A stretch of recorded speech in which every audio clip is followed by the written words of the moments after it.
Sejam bem-vindos ao Código da Arena Podcast, o espaço onde a gente vai além da prova. Aqui você encontra os bastidores, a genética, as decisões e a mentalidade de quem vive a arena todos os dias. Entrevistas com donos de aras, treinadores, competidores, veterinários, do boi e do cavalo. Hoje nós temos o prazer de estar aqui com o nosso amigo Mauro André Rufino, do CT Mauro André. A gente vai bater um papo com ele, conhecer um pouco mais do seu trabalho, falar bastante sobre provas, sobre as especificidades da prova de 3 tambores, aonde ele é mestre nisso. Eu vou fazer uma breve apresentação do nosso entrevistado para vocês poderem entenderem e conhecer um pouco mais ele. O Mauro é casado com a Laura, que também está aqui com a gente, e depois vai mostrar a cara aqui no vídeo para a gente apresentar. Tem 3 filhos, Thalita, Nicole e Liara. A Nicole e a Liara correm de 3 tambores. É avô do Juan e da Aruna. Certo o nome? Certo. Pronúncia? Tá. O CT do Mauro fica em Oroeste. Hoje ele mora em Indiaporã, né? Então é pertinho ali, é do lado um do outro.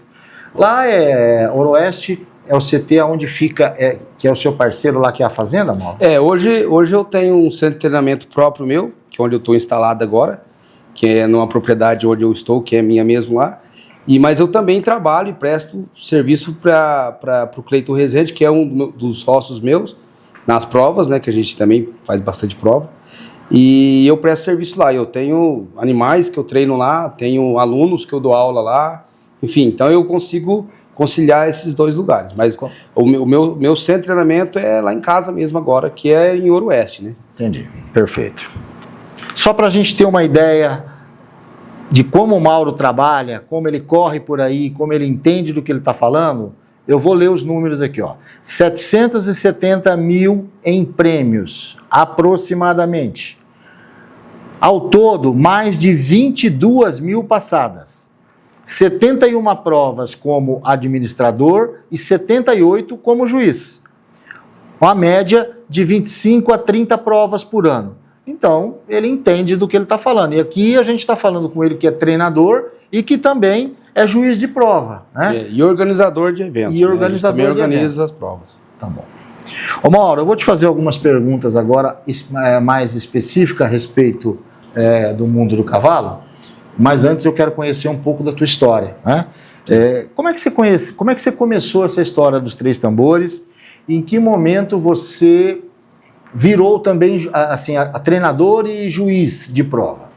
A história do cavalo na minha vida foi desde sempre, né? Eu desde muito pequenininho eu era apaixonado e louco por cavalo. Meus brinquedos eram cavalo, e eu lembro da minha mãe sempre contar essa história para mim, que eu tinha um short que ela costurou um rabo de cavalo nesse short, e eu ficava o dia todo montado num cabo de vassoura brincando de cavalo. Então, assim, eu sempre fui muito apaixonado, né? E quando eu comecei a montar cavalo mesmo, eu tinha 15 anos por aí, né? Então, é uma história longa, né, do cavalo. Fiquei muito tempo no rodeio, também montei em boi 18 anos. Montou em boi também? 18 anos, fui peão de boi e conciliando entre o rodeio e as domas, né? Mas eu cheguei... eu digo que você passa a ser profissional de alguma coisa quando você é remunerado por aquilo, né? Sim, você vive disso. Isso. Hoje eu vivo disso, sustento a minha família, e grande parte da renda minha é das provas e dos treinamentos, dos meus alunos, dos clientes meus que trazem cavalo para mim domar, treinar, enfim. Hoje nós somos praticamente 100% da nossa renda é voltada do cavalo. Então eu comecei muito cedo com o cavalo, e profissionalmente, que foi o primeiro cavalo que eu recebi para treinar, para domar, né, eu tinha 18 anos. E registrado em carteira como treinador, que eu lembro que quando eu fui para trabalhar eu exigi para o meu patrão que me registrasse como treinador, né? Isso já faz mais de 20 anos. Tem história, né? Tem história. Tem história. E o 3 tambor começou quando? Nessa época? Não, os 3 tambores, na verdade, ele entrou meio por acidente. na minha vida. Porque assim, eu sempre fui muito apaixonado na modalidade wrestling e mais para ser específico, aquela rancheira mesmo lá do norte-americano. Então eu até para falar a verdade, 80% dos cursos que eu fiz e faço até hoje ainda foram voltados para rédea. Eu queria ser treinador de rédeas. Meu sonho, minha vontade era ser treinador da modalidade rédeas. E comecei fazendo curso e pensando em ser um treinador de rédeas. Fui para o boi, né? E fui para o laço, treinando. E quando eu fui trabalhar nesse primeiro centro de treinamento que fui remunerado e eu exigi ser registrado como treinador, eu fui para trabalhar com cavalo de boi. E nesse Aras tinha uma treinadora que fazia parte de treinamento, que treinava os filhos desse meu patrão. E ela seguiu outros caminhos e ele precisou de um treinador. E como eu já estava, ela falou, agora você se vira com as meninas. E eu até digo que eu não era muito fã dos Três Tambores, porque eu não entendia de uma forma íntegra como é que era a modalidade, então eu tinha alguns ressabidos, né, por conta disso. Sim. Mas depois que eu conheci a modalidade, eu me apaixonei, tanto que hoje eu sou praticamente quase 100% voltado só para o tambor, né, e continuei, treinei as crianças, né, e de lá para cá eu não parei mais, e foi só com o tambor. Ainda treino alguns animais de laço, né, fiquei 3 anos e meio mexendo com cavalo de apartação, então assim, eu fiz quase tudo no cavalo. De tudo um pouco, né? Montei um pouco, quase tudo. Mas o tambor, ele é apaixonante. É a adrenalina, a energia que te traz, a família que te acompanha é surreal. A família do tambor é muito especial, né? Ela tem uma força, né? Eles são muito unidos, né? Vocês são muito unidos, né? Assim, a gente percebe, tá? Eu vi ontem no seu Instagram, acho que o pessoal estava em algum lugar lá no seu CT fazendo churrasco e começou a chover. Sim. A família, e quando não tem prova, todo mundo se reúne. Então, assim, isso mesmo. É muito unido. Né? É muito unido. Então, assim, não é só lá dentro da arena, né? Você acaba se tornando uma família lá fora. Então, todo mundo conhece os problemas do outro, todo mundo ajuda um com o outro. Então, assim, é muito legal, muito legal.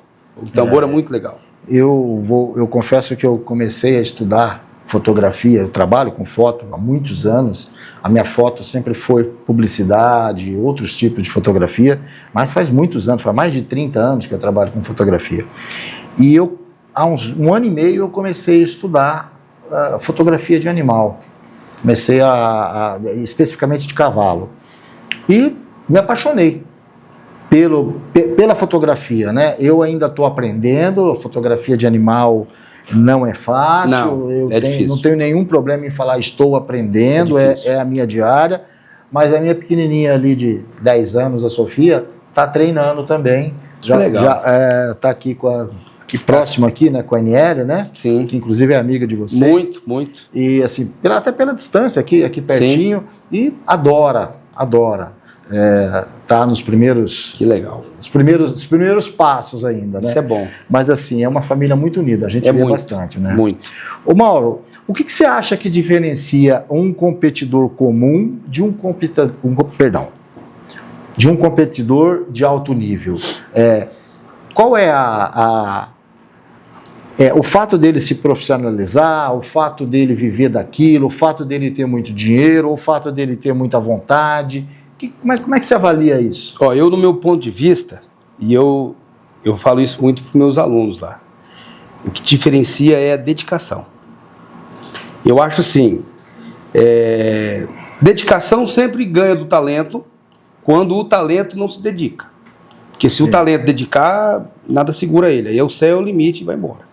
Então, assim, eu acho que se você tem pretensão de... Independente se esse é o tambor, a gente leva isso para a vida, né? Sim. Eu acho que você precisa se dedicar. E dedicar quanto, realmente, né?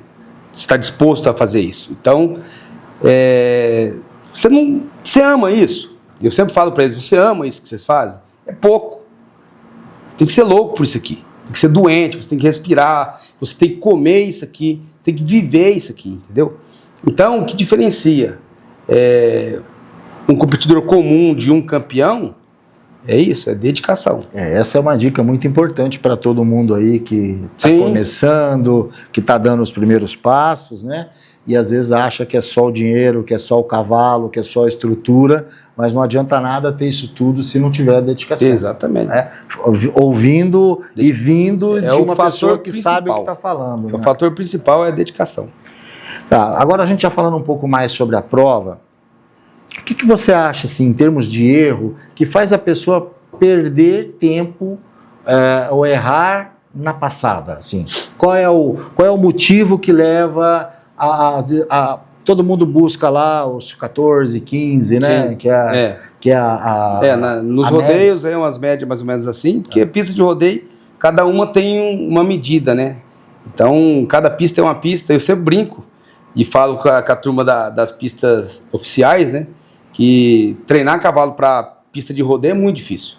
Porque cada rodeio é uma medida, é um ângulo. O piso do primeiro tambor é um, o segundo tambor é outro, o terceiro tambor é outro e o parador é outro. O piso é diferente. Então, assim, é diferente você treinar em pistas. As pistas oficiais, elas são sempre a mesma medida. Os ângulos estão sempre nos mesmos ângulos e os pisos são sempre os mesmos. Então, treinar cavalo para rodeio é muito difícil.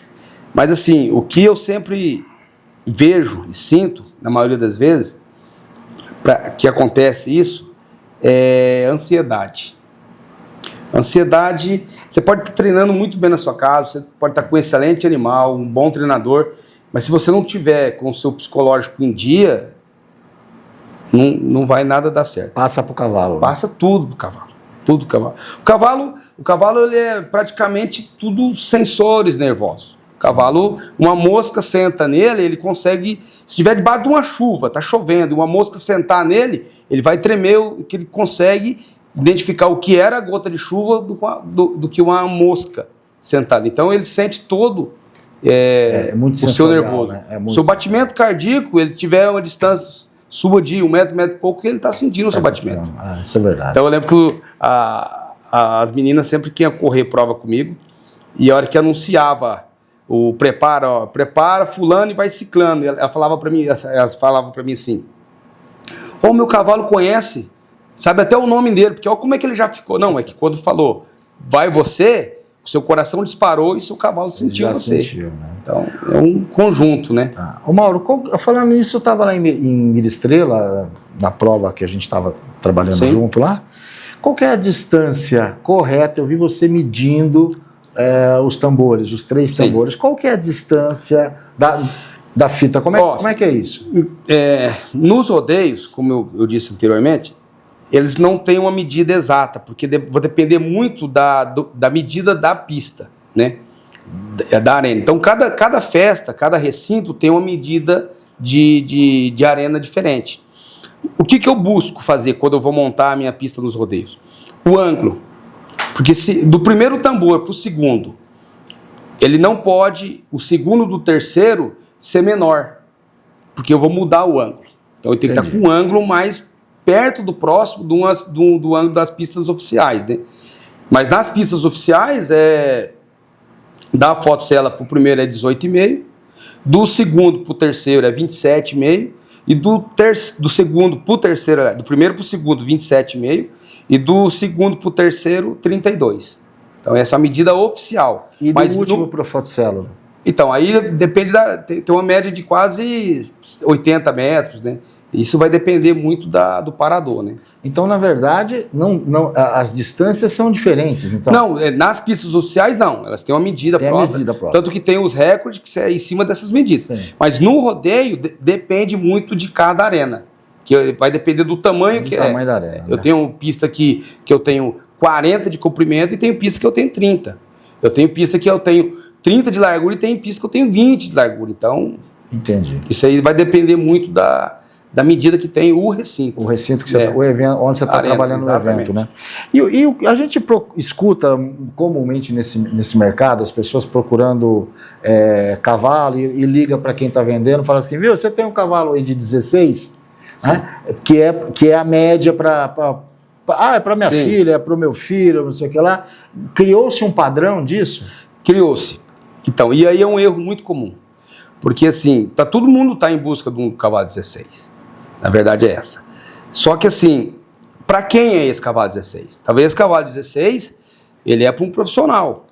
Um cara que já tem uma base de equitação muito boa e já está bem preparado e treinado, né? E não para um iniciante. Entendeu? Então, essas questões de cavalo, todo mundo, principalmente quem começa, já está querendo um cavalo 16. Né? Se alguém vir me procurando um cavalo, eu tenho que avaliar o perfil desse cavaleiro, o nível de equitação dele para poder indicar o animal certo para cada um. Puxando um gancho aí, que assim está até um pouco fora daquilo que a gente tinha pensado inicialmente, o que você fala do fenômeno Natiele? Natiele Malaguti. O que tem de diferente naquela menina? A Natiele eu sou suspeito de falar, né? Porque eu sou treinador dela. Eu sei disso. Mas ela é incrível, incrível.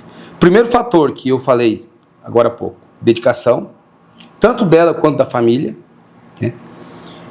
Amor pelo cavalo e muito, ela gosta muito. E ela tem o que eu disse também, o dom. Ela tem talento, né? Então, que eu digo, talento e dedicação é um conjunto inabalável. Não tem quem segura, né? Não tem, aí não segura. Ela é uma gracinha, né? Dá gosto de ver, dá gosto. Se a gente vê ela em cima... Muito nova pro nível de competidora que ela é. Ela é incrível, Eu puxo a orelha dela, ela me escuta, e eu cobro dela mesmo, como se eu estivesse cobrando das minhas meninas, de um nível bem acima, correndo feminino, eu cobro dela da mesma forma. E graças a Deus ela é incrível. A gente vê ela, eu tenho algumas fotos que eu fiz, e ver ela na arena, daquele tamanzinho, em cima de um cavalo gigante, parece um Ela cisco. pesa menos de 15 quilos. É impressionante. Né? Ela monta um animal que pesa, a gente pesou ela, hoje já dá 430 quilos. É muita diferença, né? Sem dúvida. Fazer uma comparação ali é muito... né? E conseguir manobrar isso, né? Sim. E ela, assim como algumas competidoras menores, ela também vai amarrada na sela ou não? A gente usa ainda essa cintinha para ela, que como acabei de falar, ela tem um animal de 400 e poucos quilos, que no arranque dela, ela não tem nem força para conseguir, às vezes, ficar em cima da sela. Na perna então, na verdade, ela não fica amarrada. Ele é um velcro, né, que ele dá um apoinho. Então, assim, se chegar a cair, ela consegue sair da sela, porque é um velcro, ele solta. Só para poder dar uma segurança a mais para eles, né? Porque são muito pequenininhos. A perninha dela não consegue abraçar o cavalo, entendeu? Então você precisa desse apoio mesmo. Entendi. O que você acha que é o erro mais comum, tanto em iniciante quanto em competidores mais experientes? Às vezes a pessoa vai começar e ele quer um cavalo caro, ele quer, enfim. Eu vi uma situação, uma prova de Tim Payne em Barretos, que eu fui cobrir o ano passado. Um menino lá, de uma família, né, muito abastada, mas com uma égua que era assim, que era um canhão. Mas ele não tinha o domínio do animal. Aí alguém que estava junto comigo me explicou, aí a família tem dinheiro, a mãe pagou o treinador, enfim, tem uma história por trás disso, mas o menino não conseguia segurar ela antes de dar a largada, tanto que ele tinha que largar lá de fora, vinha lá de trás, porque senão a égua dentro da área dela, ela não ficava. Assim, parece que não conversa uma coisa com a outra, né? É um erro muito comum, isso, no cavalo. Você não está preparado para dirigir uma Ferrari. Sim, né? sem dúvida. E te coloca você numa Ferrari. Então, assim, o que precisa ser entendido nisso?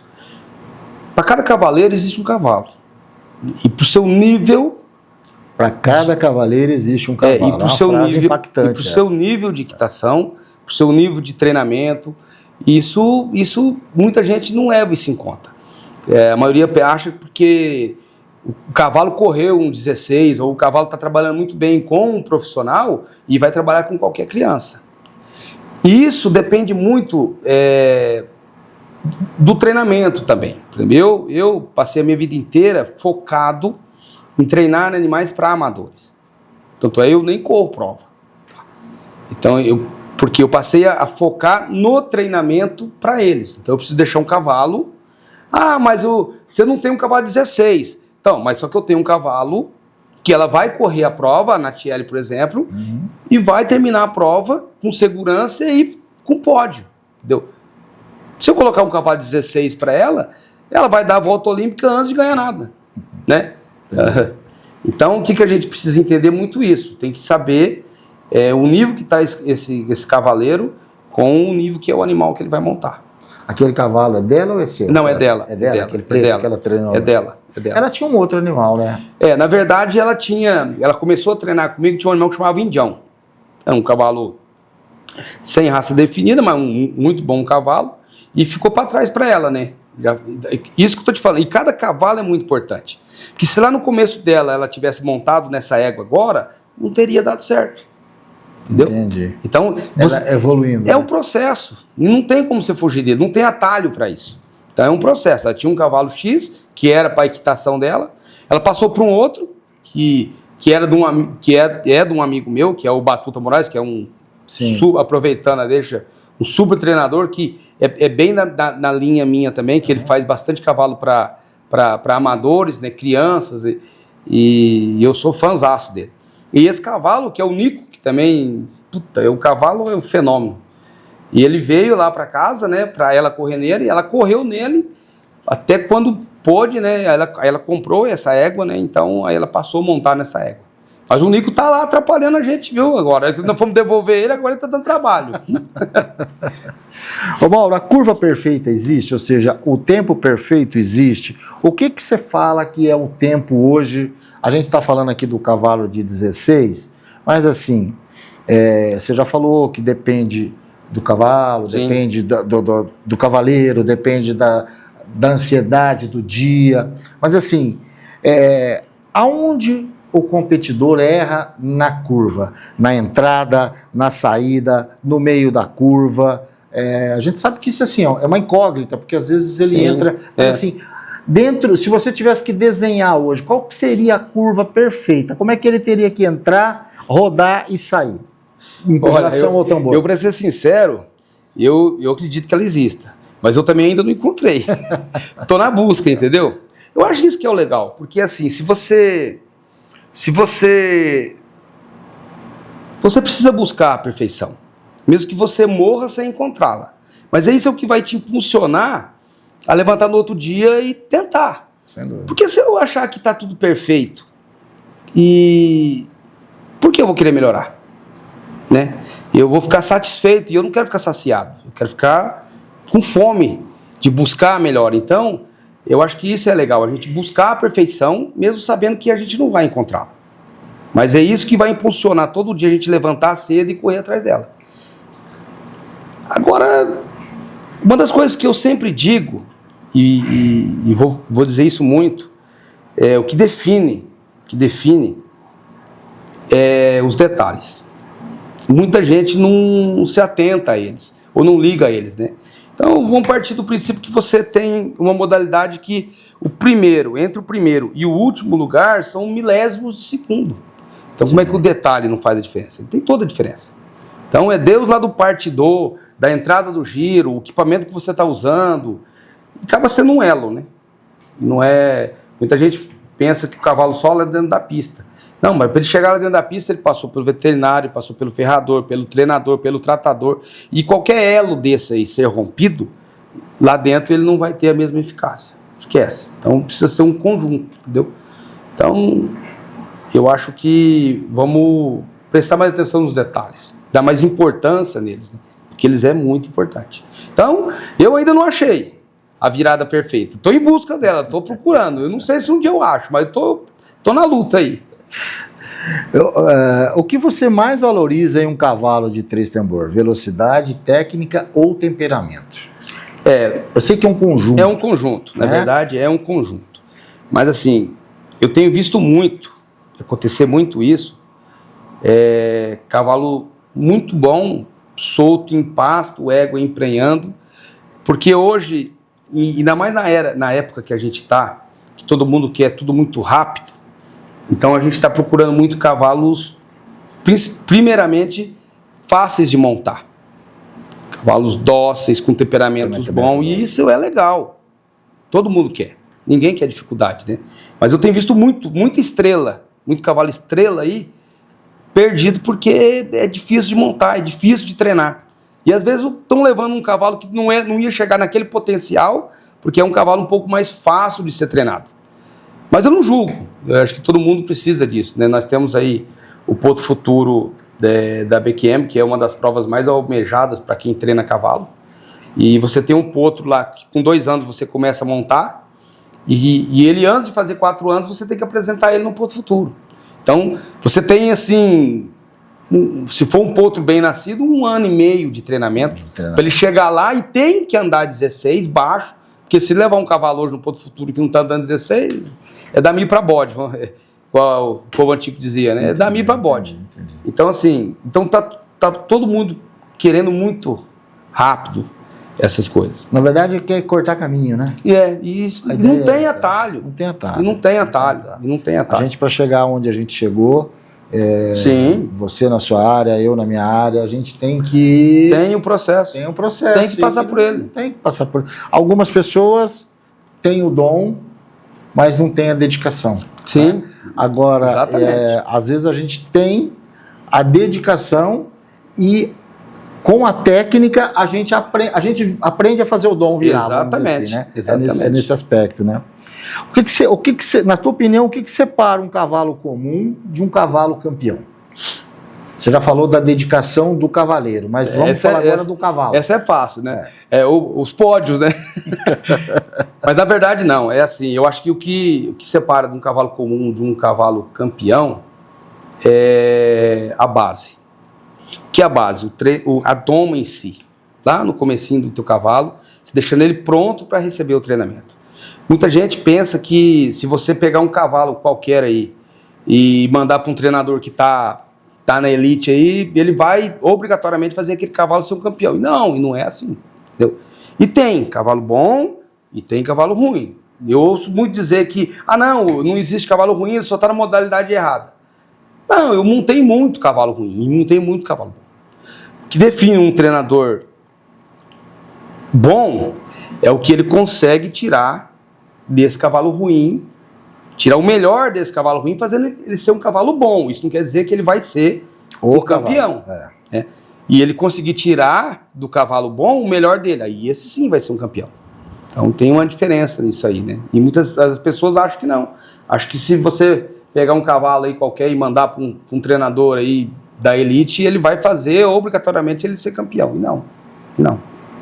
Dá para transformar qualquer cavalo num campeão? Que é o que você acabou de responder. Acabei de dizer. Cavalo ruim vai ser cavalo ruim, cavalo bom é cavalo bom.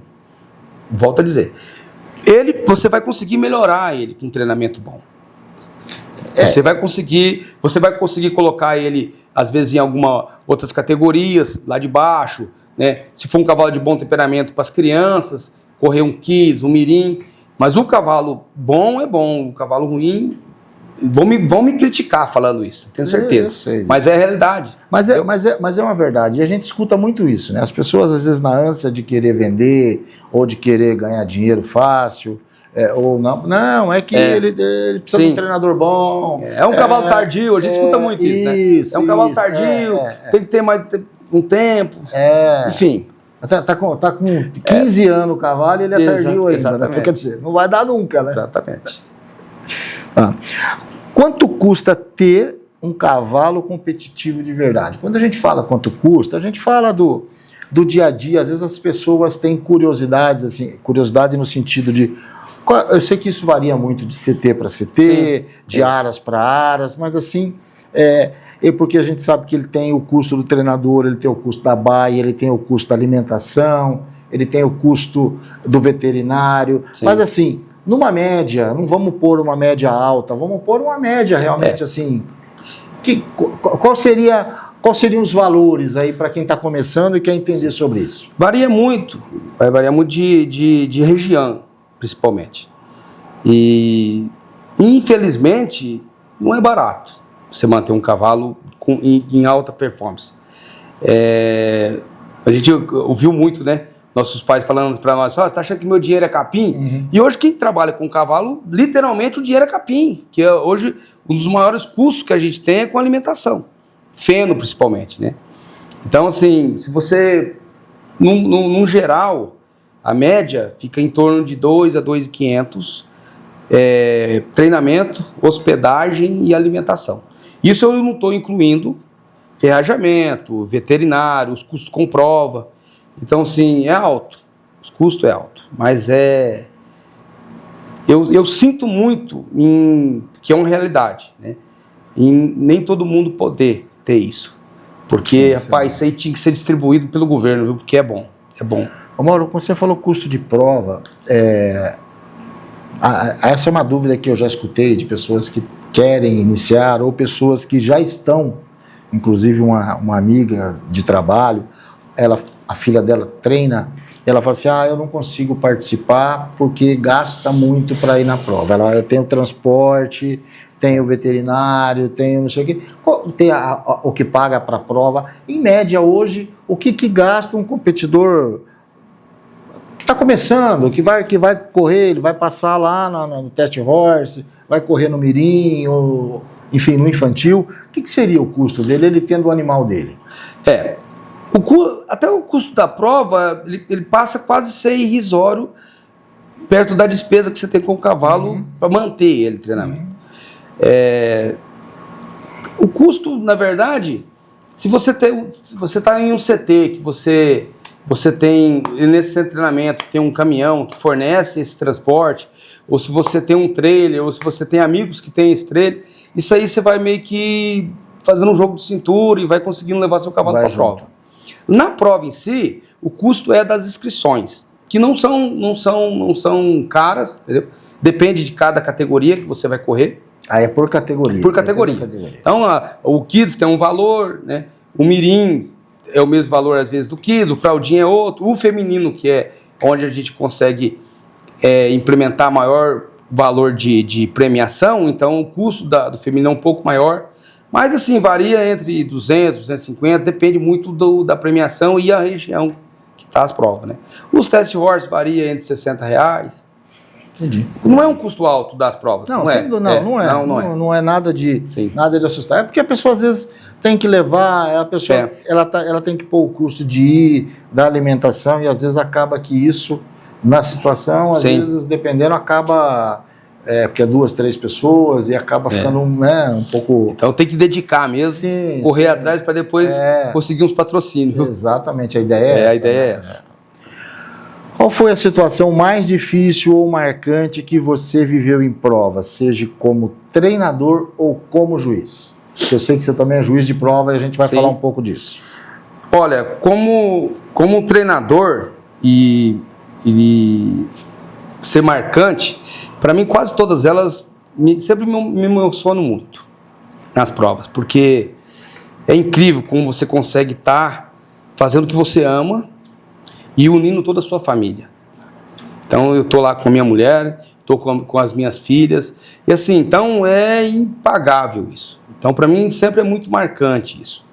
Uma situação difícil, eu não posso esquecer nunca, que foi uma prova que nós fizemos aqui na Macedônia.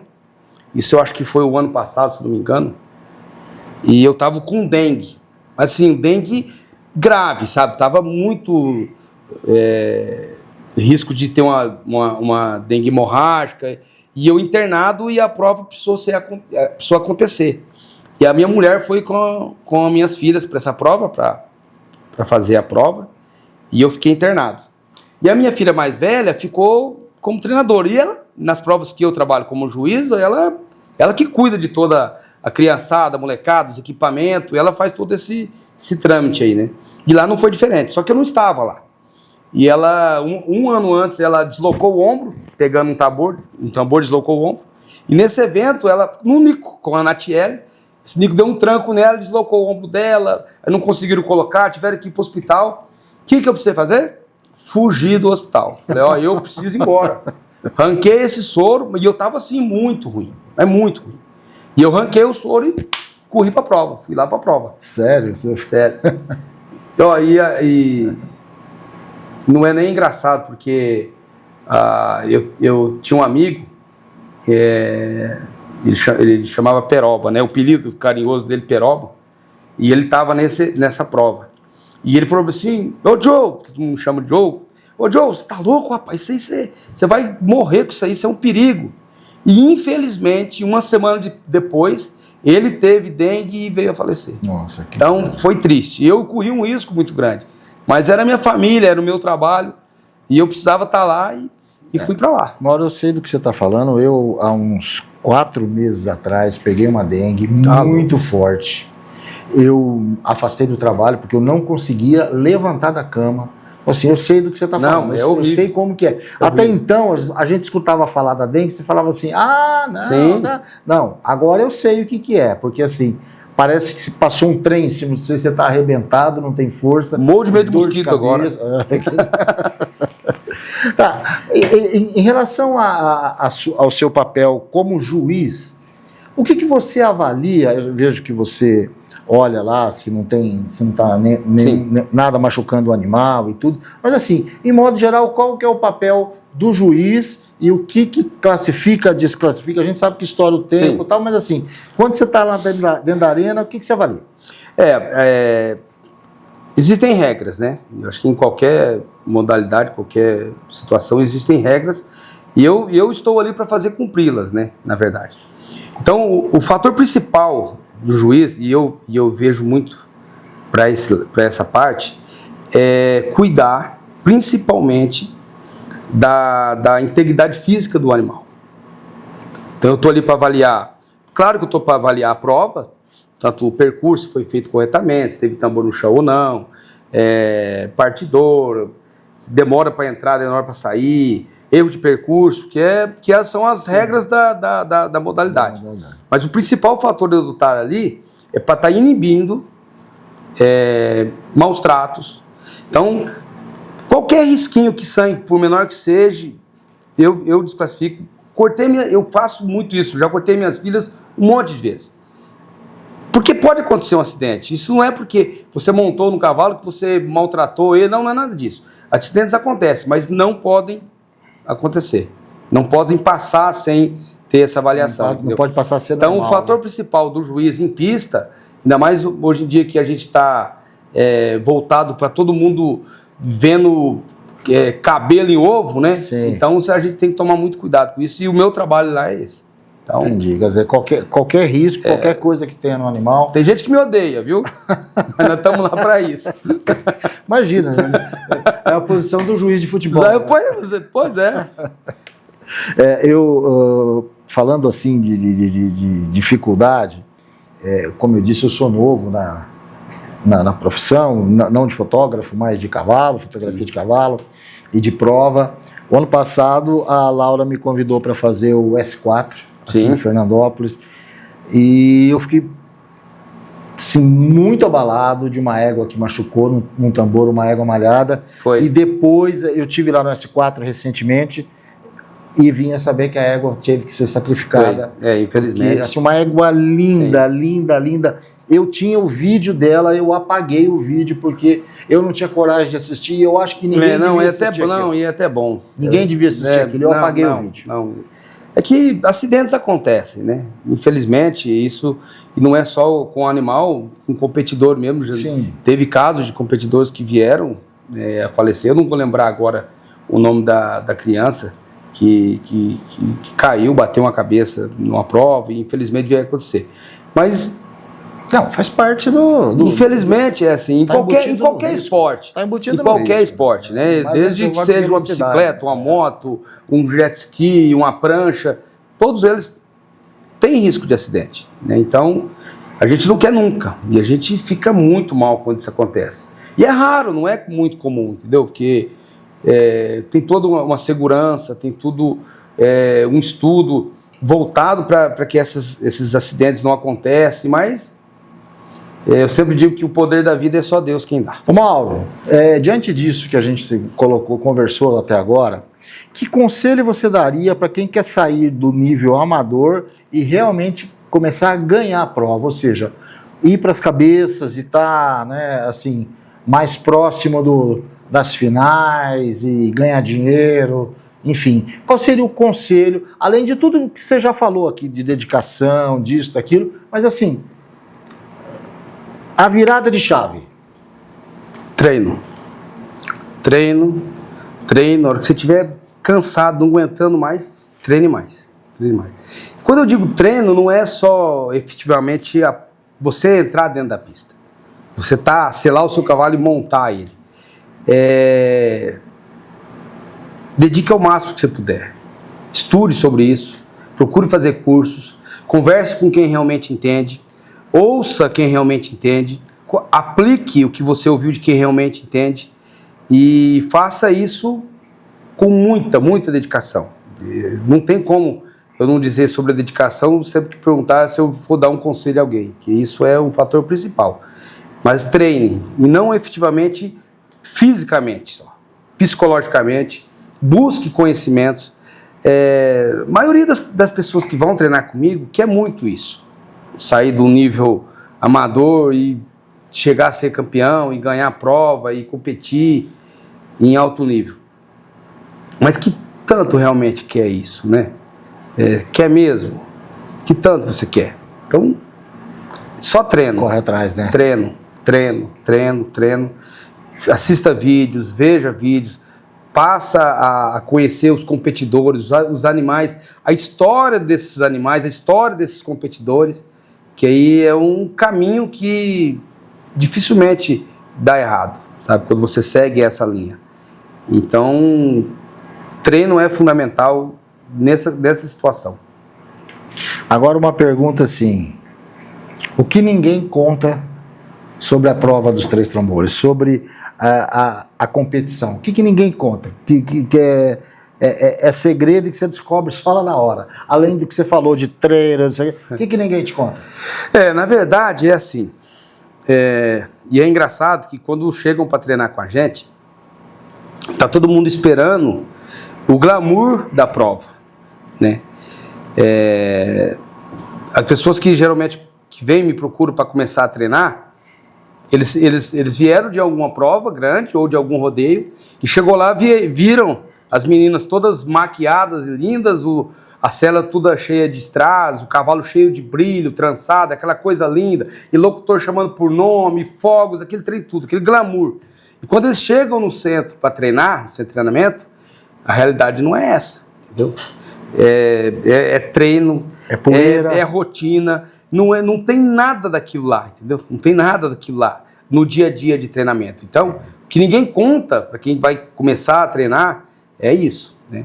E outra coisa que ninguém conta, e eu quero aproveitar até a oportunidade, e que seja uma crítica construtiva. Quando você vai para os grandes centros, por exemplo, de provas que a gente tem aqui a BQM, que é em Araçatuba, tem o Turato ali em Nova Independência, tem o Aras Rafaela, né, que é lá em Tietê, enfim. Então lá tem todo um lugar preparado para receber competidores, para a segurança deles, para o conforto deles, tudo muito bem feito para receber esse evento.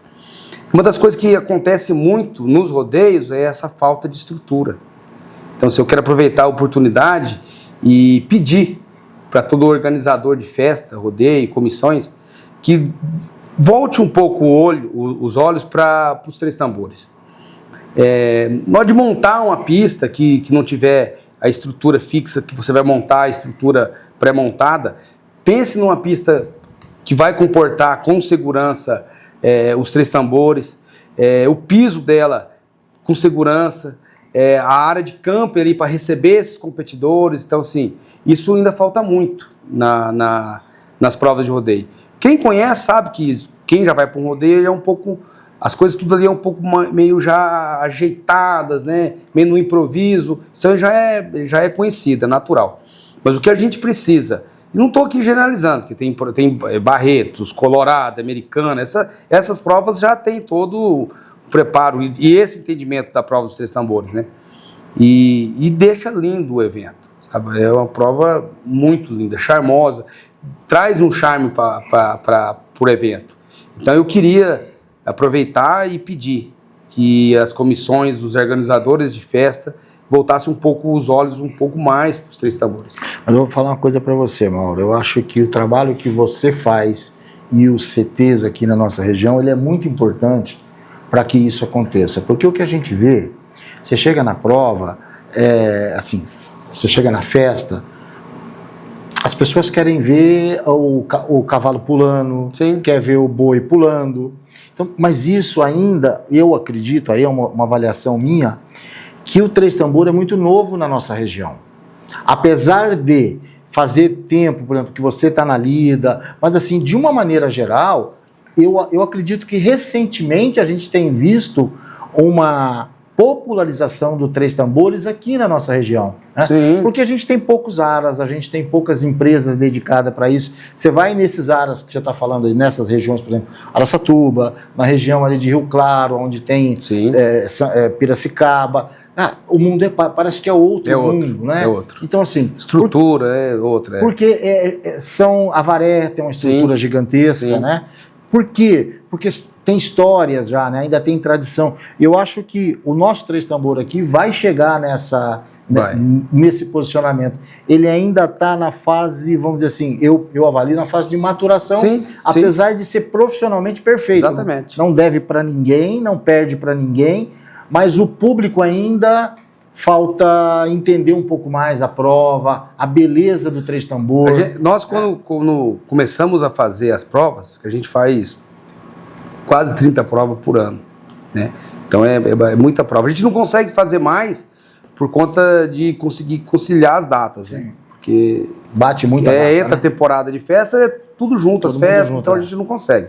Mas assim, para nossa região aqui, depois que a gente começou a fazer essas provas, e nós começamos justamente por isso, porque não tinha infraestrutura, não todos, mas muita parte eram as provas mal organizadas, com categorias mal distribuídas, enfim. Então, como eu tinha bastante aluno, as meninas minhas corriam, então a gente começou a fazer, na verdade, para poder melhorar a situação das provas. E a gente, graças a Deus, conseguiu. Precisa muito ainda melhorar muito mais, e a gente está tentando fazer isso. E com isso a gente conseguiu fomentar o mercado dos Três Tambores, do cavalo. Sem dúvida. Né? Porque tinha muitas festas que não tinha Três Tambores, e a gente conseguiu, sofrido, com que eles deixassem a gente fazer uma prova lá, e a gente trouxe mais centros de treinamentos para a região. A gente conseguiu, com isso, trazer mais treinadores, mais competidores. Mais, né? Fomentou o mercado do cavalo dos Três Tambores, justamente por conta das provas. Então, eu acho que isso foi um ponto positivo, e a gente precisa melhorar muito ainda. Sim, muito. A prova lá de Mira Estrela, na final, a Laura falou assim para mim, tem 45 minutos para fazer tudo. Então, assim, praticamente não tinha nenhum lugar onde vocês montarem a estrutura. Quer dizer, assim, aquela corrida. Claro que a estrutura estava lá, mas é um negócio que salva, muito corrido, que né? salva nós que graças a Deus, hoje a gente tem uma equipe treinada e preparada para isso, né? Graças a Deus, a gente tem manejo, a gente tem locutor, a gente tem juiz, mesário. Então, assim, a gente conseguiu montar uma equipe que está treinada, né? Então, é onde a gente... Porque é muito corrido, porque a festa precisa desse tempo, né? E eles falam assim, você tem 45 minutos para fazer, e a gente tem 35 passadas para fazer. Como é que faz, né? Então é loucura, é corrida. Você chega numa prova que tem bastante inscrições durante o dia, você tem que entregar a pista para a comissão 5 horas da tarde. E você chega para fazer o evento 9 horas. O recinto ainda precisa ser limpo, você ainda precisa se organizar, os competidores ainda estão chegando. Então, assim, é corrido, não dá trégua para nada. E hoje, graças a Deus, volto a dizer, a gente está muito bem treinado para isso, com a mesa, com o locutor, com os manejos, com o reparo da pista. Então, assim, ela flui, a gente conseguiu fazer com que ela fluísse bem. Mas é corrido. Não para nem para almoçar. Não, né? Nem para comer. Nem para comer. Nem para comer. A primeira vez que eu fui, eu assustei. Nem para comer. Falei, esse povo não vai parar, não? Vai até que hora? Não para. É isso aí. Mas assim, falta de conhecimento da minha parte. Porque a gente precisa entregar a pista para a comissão, para eles montarem o cenário de abertura para a noite. Então, tem horários, não tem como. Então, rodeio, prova de rodeio não é um mar de rosas que muitos pensam, não. É doído. Corrido, né? Ô, Mauro, agora para a gente encerrar, conta pra gente aqui um caso curioso ou polêmico que você viu na prova. Alguma coisa que saiu fora da curva. Alguém que caiu do cavalo e todo mundo riu, alguém que... Enfim, conta alguma coisa pitoresco da prova. Olha, sempre tem, né, alguma polêmica, algum caso assim, né? Na verdade, quedas, tombos, erros, isso aí é comum em qualquer situação. Isso vai continuar tendo e sempre vai ter. Em específico assim, eu nem me vem à memória, para te dizer a verdade. Eu acho que eu não vou conseguir lembrar agora de nenhum específico nessa situação, porque todo evento, toda prova sempre tem alguma coisa, e passou a ser natural, né? E faz parte do acontecimento da situação, né? Mas graças a Deus, eventos... que eu me recordo que sempre que eu lembro disso chega a me dar um frio na espinha, foi da Isabela, que a gente foi fazer uma prova em Aparecido do Taboado, e já era uma prova assim, estava bastante turbulenta pra gente, uma correria louca, a gente estava num estresse muito alto nessa prova, e a pista estava muito dura, a gente parou a prova para poder regularizar, pelo menos os viradores, mas ainda os paradores, a reta ficou dura. E a Isabela, naquela correria, a Isabela que treina com minha filha do Cleiton, ela sofreu um acidente. Caiu da égua dela e quebrou o braço, fratura exposta. E ele é um dos meus sócios que estava ajudando a organizar o evento. Então, assim, foi uma correria, uma loucura.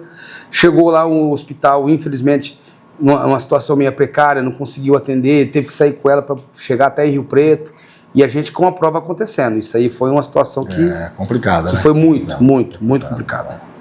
Bom, Mauro, eu quero agradecer demais a tua disponibilidade de sair lá da tua terra numa sexta-feira de noite com uma leitoa te esperando no meio do caminho.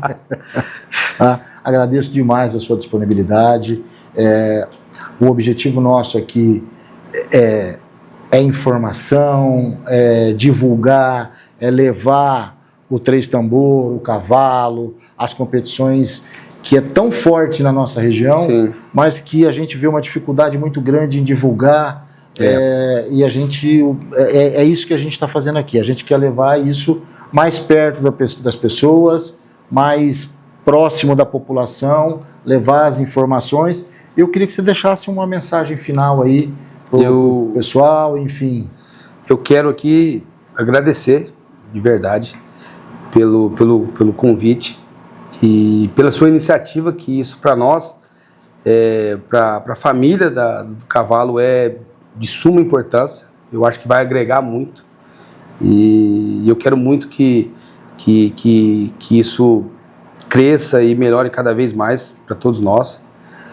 Eu acho que precisamos de mais situações assim. Mais divulgação. Precisamos muito mais. Para mostrar realmente como que é, né, na íntegra, né? Todo mundo, é o que eu disse agora há pouco, todo mundo só vê o glamour ali dentro e os bastidores ali, o paddock, vamos dizer assim, é totalmente diferente, né? Sim. Então isso vai ser muito legal, muito legal. Tá bom, eu agradeço de coração mesmo pelo convite. É isso, obrigado. Eu não poderia fazer esse primeiro sem chamar você e chamar a Laura para vir aqui, botar a carinha aqui. Laura, faz favor. Vem cá, Laura. Vem cá. E eu quero que a Laura venha aqui, que eu quero te parabenizar, principalmente pelo trabalho que você tem feito nas provas como fotógrafo. Obrigado. Um grande profissional, né, Laura?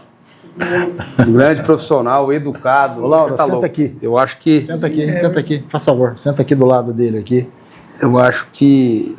Pessoal, a Laura está sempre atrás, está sempre lá nos bastidores, correndo atrás, mas com muita educação, com muita dedicação. A primeira vez que a gente se falou, que eu procurei ela, foi muito solícita. E eu, assim, em tudo que a gente manda um áudio para ela a qualquer hora, eu estou vendo ela está respondendo. Então, assim, eu quero, de verdade, de público, agradecer você, tá bom? Muito obrigado. Imagina, Everton. Tá bom? Tamo aí, tamo Obrigado. junto. A gente, na verdade, não caminha sozinho, né? Sem dúvida. A gente junto Sempre faz mais as coisas forte. acontecer. Sempre bom. mais forte. Mauro, Obrigado. Obrigado, Everton. obrigado pela força, viu? Obrigado de Obrigado coração. pela Obrigada, atenção, viu, gente?